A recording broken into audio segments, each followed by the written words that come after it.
Trigonometry, Chapter 2, Acute Angles and Right Triangles, Section 3, Approximations of Trig Function Values, Video 3, Application, Finding Grade Resistance.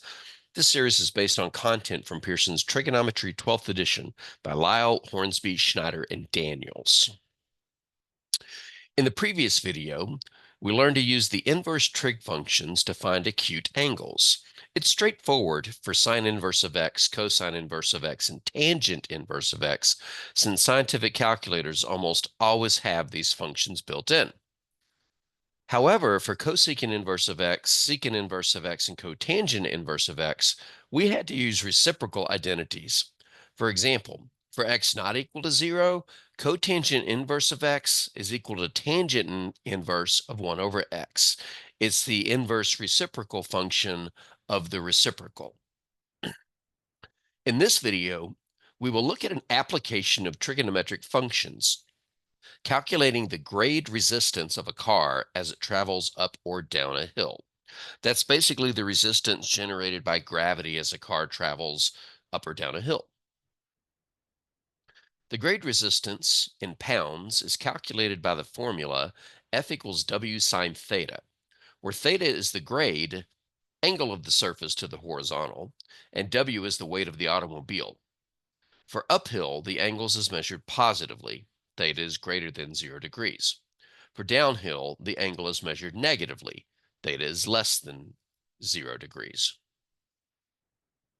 For example, suppose a 2,500-pound car is traveling uphill, an uphill grade of 2.5 degrees. What is the grade resistance to the nearest pound? Well, we have all the ingredients we need for the formula. We are given a weight that's equal to 2,500 pounds and a grade of 2.5 degrees. Thus, the grade resistance is given by the formula F equals W sine theta. Substituting the values, we have 2,500 pounds times sine of 2.5 degrees. And if you put that in a calculator and round to the nearest pound, you should get 109 pounds. So a fairly straightforward application of this formula. Gravity is pulling with a force of approximately 109 pounds. So the resistance by the car is 109 pounds as the car moves up the hill. But if the same 2,500-pound car were traveling down an incline with the same grade, 2.5 degrees, how would that change the answer? Well, it'd be the same value but negative, because when we have when we're traveling downhill, the grade is measured in negative degrees. And when we calculate the force, 2,500 pounds times sine of negative 2.5 degrees, we get negative 109 pounds. And the force is negative because the car is moving down instead of up. But what if the same 2,500-pound car was traveling on a level road? How would we have to adjust the formula? Well, on a level road, the grade is theta equals 0 degrees.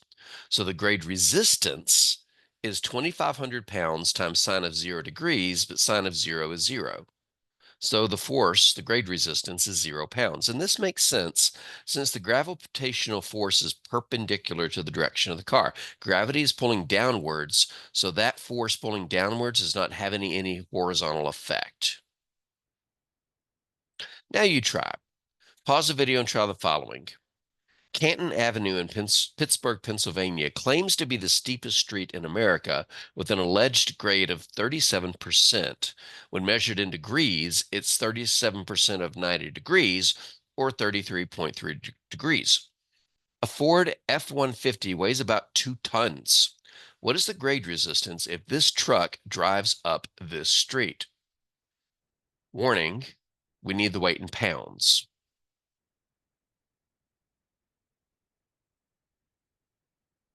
All right, if you haven't paused the video yet and tried it, here's your fair warning. Solutions in 3, 2, 1.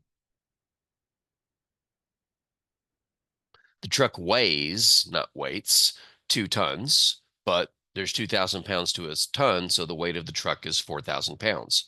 Using the grade resistance formula, we get a grade resistance of over a ton, 2,196 pounds.